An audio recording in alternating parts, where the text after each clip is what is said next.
Senator Ronald Bato de la Rosa na hopeless case na ang pagiging pulis ng mga otoridad na sangkot sa pagkamatay ni Jimboy. Pinag-usapan sa pagdinig ang mga alegasyon na dapat sagutin ng mga nasabing pulis. Ang kabuuan ng detalye ng balita sa report ni Criza Lopez. Sa pagdinig ng Committee on Public Orders and Dangerous Drugs kasama ang Justice and Human Rights, sinabi ni Senator Ronald Bato de la Rosa na hopeless case na ang mga pulis kung sakaling mapatunayan na may katotohanan ang mga aligasyon kaugnay sa pagkamatay ni Jemboy Baltazar. Sino ba yung pulis na yan? Sasakaling ko yung pulis na yan kung sino yung pulis na yan. Makatikim sa akin yan. Kasama sa mga nagsalita sa pagdinig si Roda Baltazar na ina ni Jemboy. Sinabi ni Roda, isa sa kanilang pinag-aalala ang kanilang seguridad. Isang pamilya po lang namin. Hindi po namin alam kung natutulog kami. Baka mamaya, magbabaray na lang po yung bahay namin. Hindi po ko nakatawa. Bunsod nito, inutusan ni De La Rosa ang Chief of Police at District 2 na tiyaking ligtas ang pamilya ni Roda. Baka balikan, ano na klaseng PNP meron tayo kung ganun sila katakot? Please, mag-effort kayo. Chief of Police, District Director, puntahan nyo. Pag may mangyari pa dyan sa pamilya na yan, mananagot kayo dito sa komite na ito.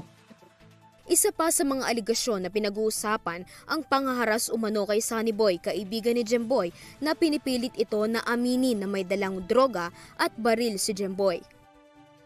Daw maano yung ng mga pulis, hindi masira, sabihin daw na si Jimboy may baril po daw at may droga.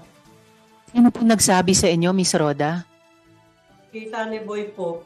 Itinanggi naman ni Police Captain Mark Joseph Carpio na sinabi niyang aminin ni Sunny ang mga aligasyon. Your Honor, wala po akong sinabing ganun kay Sunny Boy. Sinagot din ng mga pulis kung bakit pinabayaan ng mga pulis ang katawan ni Jemboy na nakalubog sa tubig. Ngunit wala raw sa mga pulis ang marunong lumangoy o sumisid man lang. Mismong tiyuhin pa ng biktima ang nag-ahon sa katawan ni Jemboy. Siguruhin mo, hindi yan ang effort mo, ha? Hindi po, Your Honor. Wala po ako sinabi kay Jemboy na ganun. Ipinagbawal pa umano ng mga pulis na sagipin mismo ng ama ni Jemboy ang katawan nito sa pag-aakalang buhay pa ang binata at makakatakas pa ito. Ngunit hindi na lumitaw ang katawan ni Jemboy.